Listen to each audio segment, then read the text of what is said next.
Those who came before, the Order of Ancients, the Templars, the Apple of Eden, and a Black Samurai. These are some of the most fascinating parts of Assassin's Creed lore, but also some of the most misunderstood. Over the years, plenty of misconceptions have popped up, whether from the games themselves, marketing, or just fan theories that have gone wild. So today, we're setting the record straight and breaking down how these elements actually fit into the Assassin's Creed universe. Oh, and fair warning, major spoilers ahead. If you don't want the details, now's your chance to bail. Alright, let's get into it.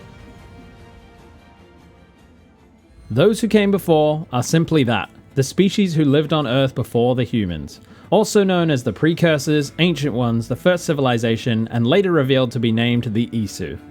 They are a humanoid species that were much larger and possessed an extra sense than humans. That sense being knowledge. This knowledge is less about knowing more data and information, but more about perceiving situations with more awareness of the connections between people and objects. We see glimpses of this in humans which have a higher concentration of Isu DNA, such as many of the protagonists of the series, like Altair, Ezio, Eivor, and Arno, the latter possessing an even more advanced version where they could peer into the past memories of the person they have just killed. All humans possess traces of Isu DNA because of the interbreeding between Isu and humans. Despite all these seemingly divine powers, the Isu are in fact not gods as many people believe them to be. I still get comments telling me about how Loki, Tyr, and Odin are gods in the AC universe. Now I completely understand how you would arrive at that conclusion, especially if you've only played Valhalla or Odyssey, where it all gets a bit mystified and in my opinion, silly. In our world, Loki, Odin, and Tyr are the gods in the Norse religion, but in Assassin's Creed world, they are just Isu, another species that ruled the earth about 77,000 years ago. They were, however, the inspiration for the religions of the human world. Minerva mentions her name once being Merva, and that of her colleagues Uni and Tinia, who later became known as Minerva, Juno, and Jupiter, each from different religions. Showing these different religions had the same people as inspirations, and why lots of our human religions have many similarities.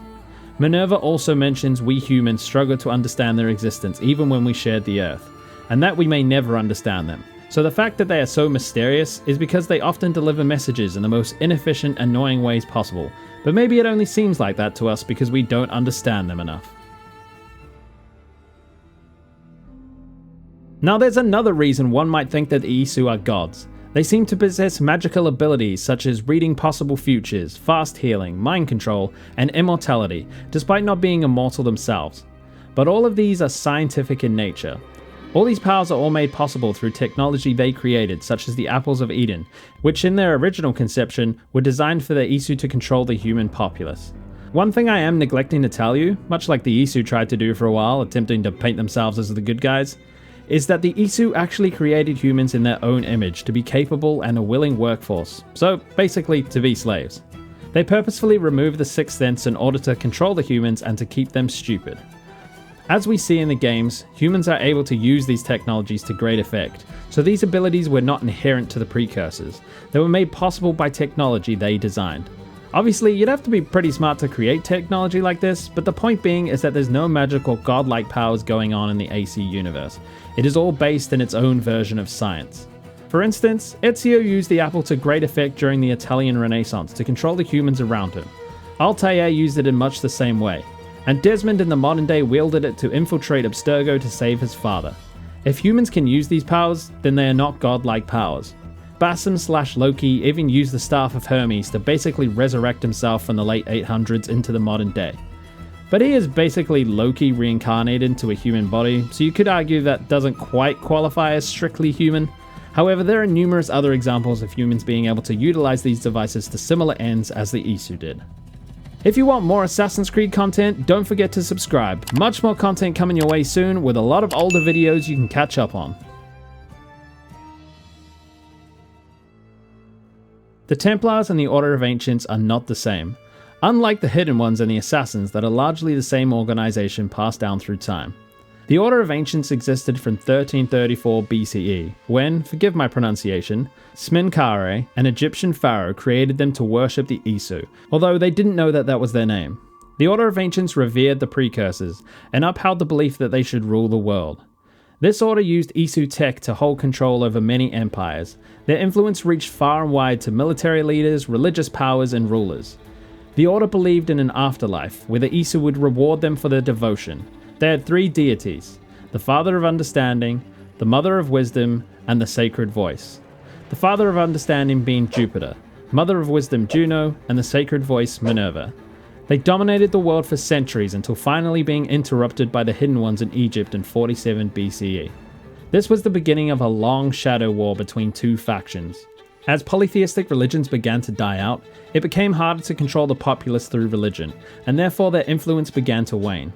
But it wasn't until its own Grand Magister, King Alfred of Wessex, sought to eliminate the Order once and for all.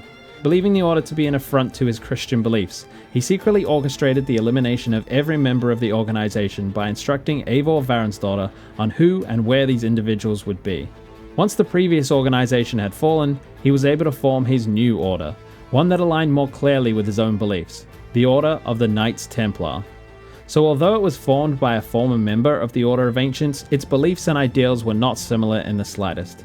Only adhering to one god, the Father of Understanding, Alfred constructed a new order, one that could more easily manipulate the people of the time and continues today as Abstergo Industries. Templars are more about control than anything else. They want to manipulate and control the masses and leaders in order to bring about world peace through their new world order. Although their goals might be admirable, the lengths they go to achieve them are not. So even though they might seem similar on the surface, the Order of Ancients and the Templars are actually very different, with different goals and inspirations. The Templars want world peace and control. The Order of Ancients wanted to worship the Isu and be rewarded in the afterlife, and through their control they thought to achieve this. The Order of Ancients is all but wiped out these days. It is theorized that remnants of the Order were responsible for the creation of the Instruments of the First Will, yet another organization. This one bent on resurrecting Juno to rule over humanity. However, this organization is all but wiped out too, as their plans were foiled.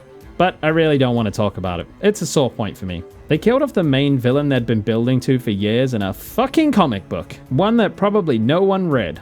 Anyways, don't get me started or we'll be here all day. I've talked about this a few times, and even more recently after the anti-woke mob decided Yasuke was historically inaccurate, and therefore, woke. Anyways, that complete bullshit aside, let's talk about the point of the video. A huge misconception is that Assassin's Creed is historically accurate. God only knows why this is a thing, because there's a huge message that pops up every time you open any of the games saying it's not. But hey, let's just leave it at that. Assassin's Creed has never and will never be historically accurate, and it's not supposed to be. From the very first game, it is told to the player that the history from books is wrong and written by the victors. How anyone can write books about anything and write anything they want in them. The series tells us that from the very first game that the history within the Animus is the real history, what actually happened, and our history books are filled with lies and mistakes. I and many others have played this clip numerous times now to prove the historically inaccurate crowd wrong, so I won't play it again, but I'll leave the quote on screen so we can put this one to bed. Assassin's Creed has always changed history to suit its narrative and gameplay. I mean, it's 2 secret organizations that never existed. Well, the Knights Templar did for 2 centuries, but outside of that, none of these people or organizations existed. Many people who we assassinate in the games died in other ways or at completely different times. Many characters are completely moved in the timeline and weren't alive when the games are set. This is all to make a better game, and they have an in-universe explanation for it. The developers put in a lot of work to be accurate in other ways. They attempt to be accurate in architecture or how the cities were laid out, or the lives that people lived. And yes, before anyone says anything, I know they got many things wrong on Shadows, but once they were pointed out, they've fixed them, so let's just calm down a little bit, shall we? So no, Assassin's Creed was never trying to be historically accurate and will continue to be historical fiction, based in real history, but not strictly adhering to the exact data we have for these time periods. Just a quick one to end out this video. Thanks to Fishy for this one, as I had to do very little research myself, as his video is very thorough. Leonardo da Vinci was not the one who modified the hidden blade to not require sacrificing your finger. I believe this rumor started because he jokes with Ezio about having to remove his finger, and even goes as far as pretending to chop it off.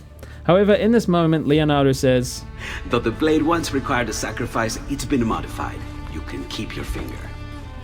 Now what he means is that it was modified before this moment. He merely repaired the hidden blade by deciphering the codex. If we look at footage from Assassin's Creed Lineage, a short film, and AC2 itself, We see that in both, the blade's previous owner, Ezio's father, has all of his fingers intact. The blade did once require a sacrifice, as Leonardo said, but this became a problem for the Brotherhood as it makes it easier to spot an assassin, as they all have a missing ring finger.